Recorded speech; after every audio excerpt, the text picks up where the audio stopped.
I was lying on an operating table in the garage that smelled of mildew. Maybe it's not too late to give up, but it took me so long to get there. No, I have to become an anime beauty. The surgeon held up a mask with anesthesia. All I had to do was to breathe in and wake up a different person with a new face.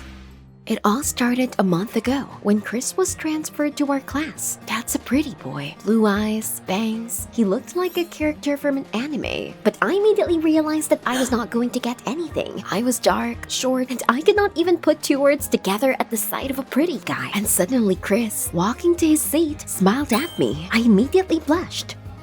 Did he really pay attention to someone like me? If this was the case, then I had a chance to communicate with him or even. But how? I immediately asked for advice from Steve, my next-door neighbor and only friend. But for some reason, Steve got upset and mumbled that I shouldn't worry. It was enough to be myself. So much for the advice. Chris instantly became friends with all the cool guys in the class. They were always hanging out together, and I was even afraid to get close to him. It was only at the end of the week after school that he stayed in class for a while. This was my chance. I saw a beautiful sticker with an anime girl on his phone. Went up to him and asked what it meant. Chris immediately replied that it was the emblem of the anime fan club that he headed. I wanted to continue the conversation, but then Chris was called by his friends from the class and ran away. I followed him out. My friend Steve was waiting for me in the hallway, and we went home together, as usual. All the way I kept talking about Chris being an otaku. And then I came up with a wild idea. If I looked like an anime girl from a sticker, then for sure he would like me. Steve remained silent. Strange. He was usually more talkative. But suddenly he blurted out, since this Chris was so important to me, he would help. A friend of his worked at an anime store, and Steve would arrange a discount for me. Cool. I went straight there after school. I picked up a bunch of different clothes and a special shiny powder. The next day, everyone in the class looked at me in disbelief. I was embarrassed to be standing in the middle of the hallway in an anime outfit myself, but it was all for Chris. Then Chris himself came up to me. I was happy. But he said that the outfit did not suit me, and I looked in it like a parody of his favorite anime. There were chuckles all around. He was right. I was ugly. I was so devastated that I didn't even go back to class. I went home and turned on an anime to see what I had done wrong. But after that, it became even more painful. The cartoon girls were beautiful, with perfect figures, small noses, and huge eyes. If only I could look like them. In desperation, I went to wash my face, and then I saw an advertising flyer in the basket. My mother must have picked it up on the way home. It showed that with the help of a special tape, you can adjust the shape of the nose and eyes. Bingo! I rushed to the store, and then I worked all evening and in the morning. I looked just like those anime beauties. The tape tightened the skin terribly. I was afraid that it would fall away and furtively touched my face. I ran into Steve in the hallway, but instead of complimenting me on how much I had changed, he asked dumbfounded what I had done to myself. Get off me, Steve. You don't understand anything. So much for the friend. The physical education class was beginning. When I appeared in the hall, everyone gasped, and Chris immediately came up to me and even offered to run together. It worked! We were chatting, and I tried not to show my excitement, but when Chris invited me to a party in 3 weeks, I almost fell over. Of course I told him yes. We made a circle around the room. I was sweating. Sweat was even running down my face. And then Chris looked at me strangely. What's wrong? It turned out that the damn tape had peeled off and was dangling. It was a failure. I tried to run away and carefully asked Chris if his invitation was still valid. But he just grinned and brazenly said that now he would invite me if only I would have plastic surgery. And he was sure that this would not help me either. Then he defiantly left. I was desperate. At home, I locked myself in my room, and I was afraid to even look at my ugly face in the mirror. Suddenly, there was a knock on the door, and I rushed to open it. Maybe it was Chris who came to apologize, but of course not. How naive I was. Steve stood in the doorway, flowers in hand. He kept saying I was beautiful, which made me even angrier. I am ugly, and you need to see a doctor to check your eyesight. He wanted to say something else, but in a fit of anger, I slammed the door. I turned off my phone and watched anime for days. I kept thinking about Chris. I dreamed about him, and I even woke up screaming his name. It seemed I was obsessed with him, or maybe I was sick. Soon, YouTube gave me a new video. The heroine of the show was a woman who had dozen surgeries, and she looked like a monster. Yes, there are people. Stop! So after all, you can probably make anyone out of yourself, and even an anime character? And then the thought of the surgery took me seriously, and I immediately remembered Chris's last words. The party was 2 weeks away. I'll make it, and then Chris will be mine. The very next day, I rushed to call the clinics. But no one would operate on me because of my age.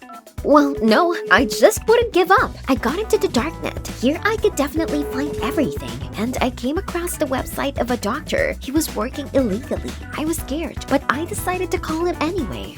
The doctor agreed to operate on me, but it cost $500, and where could I get that much money? Then I remembered that in the anime store where I bought clothes, there was an ad urgently needed animator. I rushed there, but there was already a whole crowd of youngsters dreaming of getting this place. It was easy money. I had no choice but to call Steve. The shop was run by an acquaintance of his.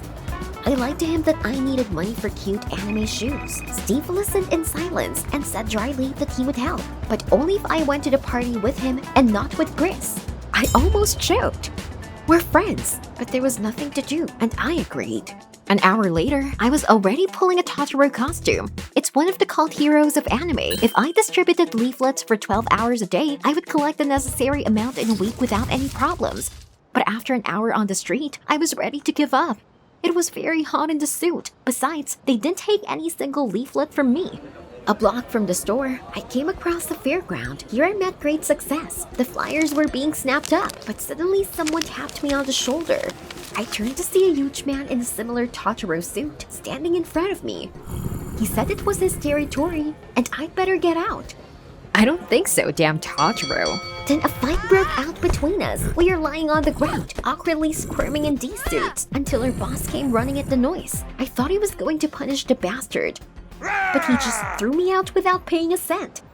I trudged home, smearing sweat and dirt on my face. And where could I earn money for the surgery? It's over. When I got home, I automatically reached into the closet for clean clothes. Then the only clothes from the store fell out on me, from where I was kicked out in disgrace. I shuddered with hatred for the boss. I worked through the day in a stupid suit, and he didn't even pay. What should I do? Time was short and I needed money for the surgery. And then I remembered that when I was changing, he closed the cash register, and it was full of money. I think I have a plan. And at that moment, Steve called, just in time. I told him everything. I didn't get paid at the damn store, which meant he wouldn't be partying with me, unless he was going to help me in the robbery. Steve was horrified and tried to talk me out of it. Then I called him a coward and hung up. Handsome Chris would definitely not behave like this. Well, I would do it myself. I found an crowbar in my father's garage and went to the store that evening. After waiting for the boss to lock the door, I put on the mask of the anime villain, Shishio Makoto, and crept to the window. And then someone took me by the shoulder. I was stunned with fear. Steve was standing behind me. He took the crowbar from me, saying that the whole neighborhood would come running at the sound of the glass, and handed me the keys. He managed to steal them from his friend. Wow, Steve, did you decide to help me? We quickly entered the store. I grabbed the money, and we immediately left. Half an hour later, we were walking home through the park, and I was so happy. In my joy, I even blurted out to Steve that now I had enough for the surgery. I would be a real anime girl. Hearing this, Steve turned pale, and he said that he understood everything. I used him. After that, Steve turned around and quickly went home. For a second, I wondered if I'd done the right thing with Steve, but I tried to push all these thoughts away. Soon, Chris would appreciate my efforts, and I definitely wouldn't worry anymore. The next day, I went to the surgeon. I exhaled and walked into the garage where my surgery was supposed to take place. Man, what a measly hole. I hoped I didn't get infected with something here. The lamp blinked, and the anesthetic mask looked like an instrument of torture. I lay down on the table and squeezed my eyes shut, and the surgeon held up a mask with anesthesia. Am I doing this just to please some guy? I thought at the last second. Suddenly there was a crash. Someone broke in the door. It was Steve. He shouted at the surgeon to get away from me and that he was going to call the cops and literally dragged me out of the garage. I resisted, but then Steve pulled his phone out of his pocket. What kind of nonsense was this? But then I saw how in a fresh video, Chris made fun of my photos and anime costumes in front of his friends. He said they got to him by constantly trying to become an anime girl. But I was just a freak. Something inside me snapped. Oh my god, all this time, he was just making fun of me, and I almost disfigured myself. But then the cops came running out of the dark and handcuffed Steve. The owner of the anime store recognized him from the camera footage, and Steve was tracked down. No, wait! I saw Steve being led away and I knew he was doing everything for me. But now they were going to take him to the police because of me. I made up my mind and I shouted at the cops that I'd made Steve do it for me. After that, we were taken to the police station together. I was very afraid that we would be sent to prison, but since we were minors, we were eventually given a month of correctional labor. On the first day, we carried bags of garbage, but even here, Steve tried to help me. At the end of the day, it started to rain and we were exhausted waiting for the bus. It looked just like a shot from Totoro. I wanted to say this to Steve, but he suddenly turned to me and kissed me. And suddenly, despite my appearance, I felt the happiest in the world. And I realized that all this time, there was a person who appreciated and accepted me for who I was. I cried with happiness. At that moment, the bus arrived. Did you like the video? Then subscribe and like it. Support the channel. Thank you. Hi everyone, my name is Mary, and I'm 19 years old. Have you ever tried to reinvent yourself? Sometimes you think that this is the only thing that can save you from your problems. But remember, not everyone likes it when you change. Watch this video till the end and you will find out why my family disowned me after getting plastic surgery. I'm a beauty blogger, and I have a pretty wealthy family who lived in an old mansion. But they had recently lost their business, and they were preparing to put the house up for auction for not having paid their taxes. I decided I wanted to help them keep the house, but how? A large company noticed my video with the Harley Quinn makeup tutorial and was ready to make me their representative. They said that I was very charismatic, I had a big fan base, and that I was very experienced in the advertising business. They liked almost everything about me, except my appearance, especially my nose. Quoting the woman who talked to me, "We would like to have a girl with more standard appearance." Why did they send me the partnership offer then? But I wasn't at a loss. They probably really liked me. If they were still willing to cooperate with me, maybe you would be willing to correct your imperfections with plastic surgery? Gosh, I really needed the money. I could save our house. And my nose... It's a pity, of course, but it's a small price to pay for happiness. What would you risk for your family? Appearance, money, or your personal life? I thought I did everything right. However, I encountered an unexpected problem. I was too excited when I agreed to the surgery. I didn't think that my savings wouldn't be enough for even one procedure. I tried to think of a way out of this situation, but I couldn't go to work under these conditions. So I reluctantly turned to my parents for help. And of course, they got mad at me. It wasn't because they thought I was pretty just the way I was. My parents were generally supportive of my beauty career. No, it wasn't about their love for me. They were against it because, and this is where you're gonna laugh, they considered my nose a family heirloom. My nose. Sure, I tried to convince them. I said that it would help towards the money we needed, that otherwise we would not be able to save our house. And the choice about the nose and the house was obvious, but apparently only to me. My father firmly forbade me to change my appearance in order to, and I quote, preserve my pride. I got angry and said that pride should be set aside, but my mother blurted out that I had to forget about my decision, that I have done stupid things and they were ashamed of me in front of our late grandmother. She would never let me have plastic surgery. It was a low blow. I loved my grandmother, and the mention of her hurt me. I burst into tears and ran away. I knew my parents were wrong, and she would be proud of me. But my mother was stubborn, and nothing could change her mind. not even my tears. I knew my grandmother would be proud of me. She had sold the family jewels to save her husband and estate from ruin. Jewels! I looked at my grandmother's photo. If I could sell them profitably, I could use this money to pay for the surgery. But I was tormented by doubts. Was it really worth doing? Was I really willing to sell some of our memories in exchange for a new nose? I wasn't sure. However, I had no other choice. I had to sneak into my parents' room while they were sleeping. I poked around in the drawers of the dressing table and soon found what I was looking for. Although I was disgusted, I felt a little relieved and went to see Mr. Child, a specialist in antique jewelry whom my parents were familiar with. He used to be interested in my grandmother's jewelry, and I immediately thought that he was a great option. Mr. Child greeted me warmly, but the price he named was much lower than I expected. I knew that he wanted to save money on me, so I decided to keep my price until the last moment.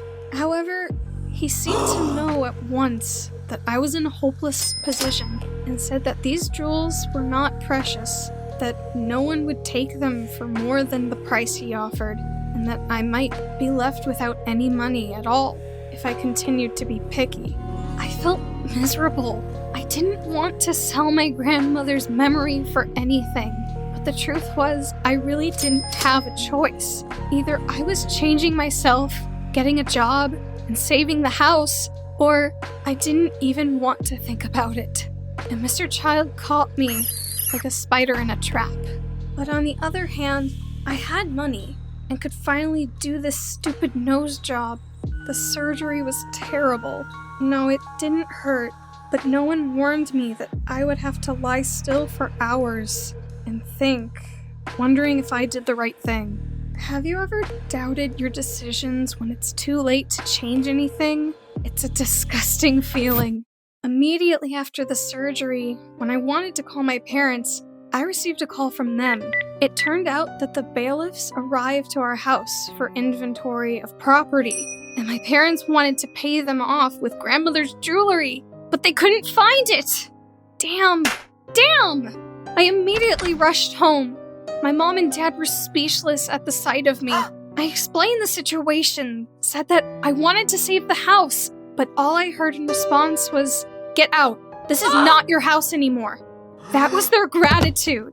I hoped that they would understand that I also wanted to save our mansion. But apparently the stupid nose was much more valuable to them. I immediately packed up and left. But where could I go? To my friends? First I went to the office of the company. They gave me a tight smile for several hours and made one promise after another. But in the end, it turned out that until the postoperative period was over, I couldn't tell if they can work with me. I left the office upset and panicked because I was sure they would hire me. And at that moment, I wasn't. Then I needed to find another job. And something told me I was not going to make a fortune out of it. I went to my favorite shopping mall. Maybe I could do children's face painting. I could do it. It was easy. But I was immediately surprised by the employer. I would not be hired to work with clients because my face after the surgery would only frighten everyone, especially children. Well, that didn't work. But there was another option. I persuaded them to hire me as a children's animator in costume and makeup. And after that, I started to work like crazy. I didn't have days off, and I slept in the back room. And when I had time to rest, I consulted the clients from my channel and took them shopping. It was almost like a secret side job, but I made good money. So I decided to go home for my parents' wedding anniversary. I thought maybe that enough time had passed and we could make up. Only after I arrived, I realized it was a bad idea. My mom was glad to see me, but she didn't show her emotions in front of people because our rich relatives were invited to the party, and they were disgusted by my appearance. Dad ostentatiously ignored me. Eventually, my aunt came up to me to give me a fake hug and took pity on me. saying that I had committed a terrible crime because of my wayward father. That was too much. I couldn't put up with this old woman and told all those rich Pinocchios exactly what I thought of them, that they didn't really care about my grandmother or her legacy, or they wouldn't have watched our family go down, that it was not my dad's fault that we were losing the house. It could happen to anyone. It was their fault that they didn't come to our rescue. Of course, all those offended fools immediately left our house, and I could finally give my parents my gift money to pay off the lawyers. My mother was very touched, but my father said that it was too late. There were only 2 days left, and we would either have to move out or pay. I started to cry. I asked for forgiveness for my actions. It was a foolish decision, which also didn't bring any good. My mother burst into tears, and she and my father apologized for kicking me out, but they were really offended by my rejection of my inherited nose, even more than the loss of the house. I had to be honest. I wanted to do the nose job anyway. The whole thing just accelerated the process. Family pride was cool, but what could I do if I didn't like my nose? My parents didn't like that, but they were definitely relieved. Things started to look up. I actually got a job with my new nose. The wages were enough to pay all our legal procedures delaying the removal of the house. Hypocritical relatives are no longer welcome in our house. But you are very welcome here to our channel. Subscribe and give us the thumbs up. With trembling hands, I removed the bandages from my face. The audience of the beauty contest froze with tension. "You're the best!" my mom shouted from the first row. Finally, I opened my face, and the audience gasped, and my mom suddenly clutched her heart and fell. No, this wasn't how it was supposed to end. And it all started with a letter a couple of weeks ago. "Dear Marie, we are happy to inform you that you have passed the exam." It took my breath away. I got into the most prestigious college in the country. I wanted to become a biologist and dreamed of my own laboratory. But my mom was more interested in what outfit I would like to go to school to and what hair color was popular this season. She was obsessed with looks, unlike me. Because of this, we constantly quarreled. Therefore, when I received the letter, I did not rush to my mom. But suddenly I realized that without her signature on the documents, I would not be accepted. Maybe I could give them during her evening spa. My mom would sign it without looking, and it was all over. That settled, I carefully walked over to Mom. She was sitting in a massage chair, wearing a cucumber mask. She was so relaxed that she wouldn't notice anything. I held out the document. It's for a biology class. I need a signature. My palms were sweating with excitement, but I held on. Mom said she would sign it, but first, a surprise. A surprise? I tensed. I didn't usually like Mom's gifts.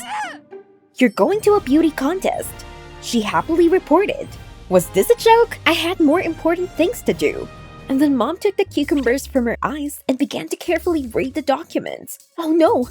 Mom was silent, and my heart was pounding. The minutes dragged on forever, and suddenly she smiled.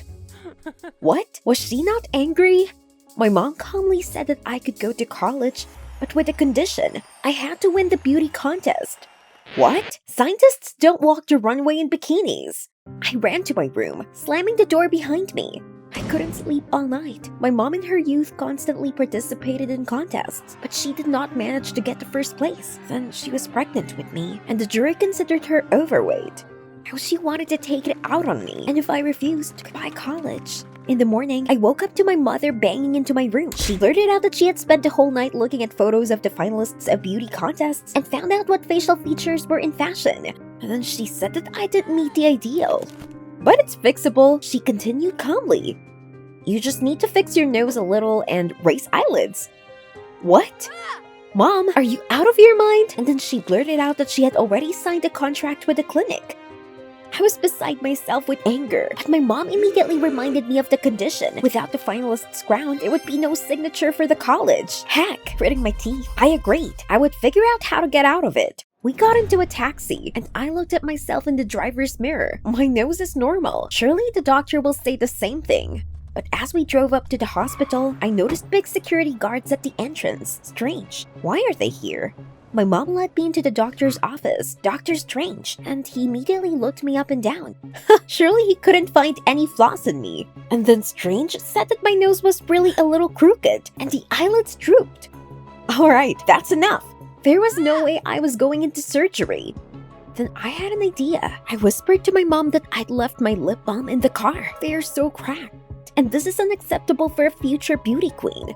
My mom looked at me incredulously, but then she broke into a smile. At last I was listening to her advice. When she left, I immediately opened my backpack, took out all my money, and handed it to the doctor.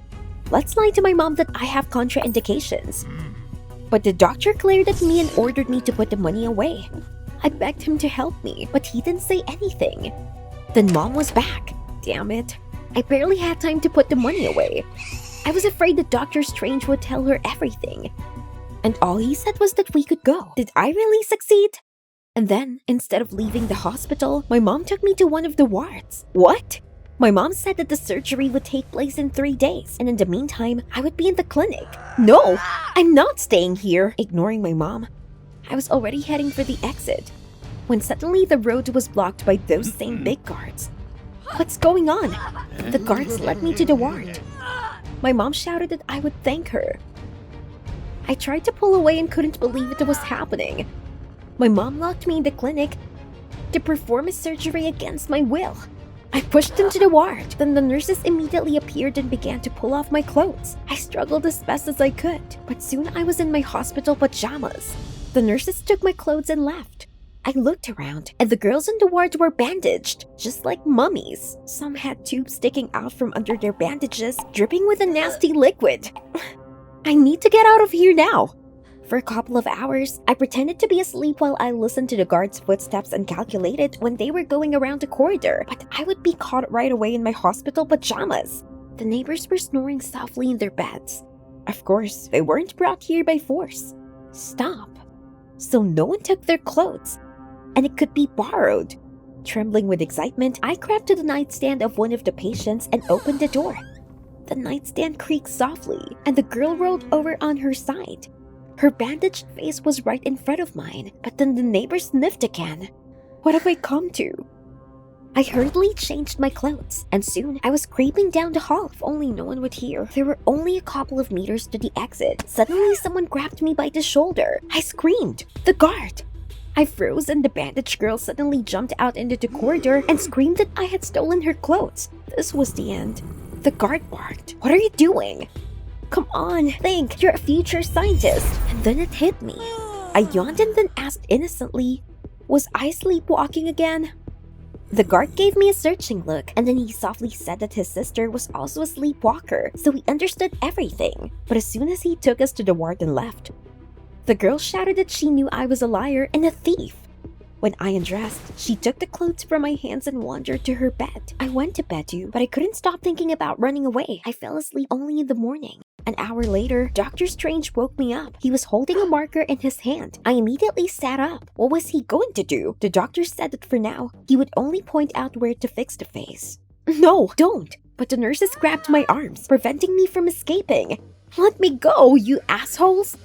Strange was already drawing lines on my face, and I could only turn my head helplessly. I felt like an insignificant doll. Finally, the doctor let me go. In desperation, I ran to the waiting room and asked the secretary to dial my mother. Mommy, please cancel the operation. But she only said that I was still young and did not understand. People value appearance, not intelligence. And she hung up. I had never been so depressed before, and then the girl I stole the clothes from came up to me. I shivered. What did she want? But she introduced herself as Anne and said that she had heard my conversation with my mother. I was so sad and upset, and she didn't want to talk. But Anne said she understood perfectly well why I was trying to escape. Yeah, you understand. You're sitting there bandaged up. But Anne sighed. Once she had a lot of complexes, and she decided to change her face. At first it was successful, but then Anne just couldn't stop. She had 23 surgeries. I shivered. But Anne went on. As a result, she had a tissue rejection and now the face looked more like a piece of meat. Her story made me uneasy. But Anne added optimistically that Dr. Strange was her uncle and was already helping her recover. She really wanted to get her old face back and do nothing with herself again. Yes, you can't wish that on anyone. Anne smiled sadly and said that my mother was fixated on appearance because of complexes. She should be shown what the consequences might be before it was too late. Exactly. I needed to prove to her that plastic surgery could be harmful. And then she could change her mind and let me go to college. And then I came up with some plan. I would definitely teach my mom a lesson. Anne was glad to hear about it and said she already knew how to help me. Anne soon explained everything to Dr. Strange. At first, he gave me a dismissive look, but then he agreed it was only for Anne that he was willing to help me. I couldn't believe my luck. We prepared for a long time and the time flew by quickly. I went to the contest with my face completely bandaged. As soon as my mother saw me, she immediately wanted to look at my perfect face. But I mysteriously replied that it was not yet time. I will show myself to everyone only at the contest. And so, trembling with excitement, I went on stage and began to untie my face. After a couple of seconds, the audience gasped. I had no nose, no cheeks, no mouth. Instead of a face, a flat piece of meat. There was silence, and then I heard a scream. My mom clutched at her heart and fell. At first I thought it was a faint. She'll know how to send me to surgery. But a minute passed, and she didn't get up. Someone in the audience was leaning over to her. No pause. I heard soon after. Immediately, my vision went dark. Mom! After a couple of minutes, an ambulance arrived, and my mom was taken to the intensive care unit. Oh my god, what have I done? I listened to the beeping of the equipment in my mom's ward and was so restless. All my life I thought I was better than my mom because I was interested in science, not nail files. But it turned out that I wasn't any smarter because I hadn't even thought about her feelings. At night, I sat next to my mom's bed and prayed only that she would come to her senses. And my mom opened her eyes. I immediately rushed to hug her and in tears began to ask for forgiveness. Mommy, it's my fault. In response, my mom whispered that she was no better. She wanted to force me to disfigure my face for the sake of some contest. Suddenly, I got a text from Anne. I opened it and laughed through my tears. I still won the contest. In the contest for the best makeup. Then my mom broke down and began to cry too. She said that she wanted to fulfill her dream using me, but realized that everyone had their own life. And she let me go to college without any conditions. We hugged and we both cried. Did you like the video? Subscribe and like it. Support the channel. Thank you.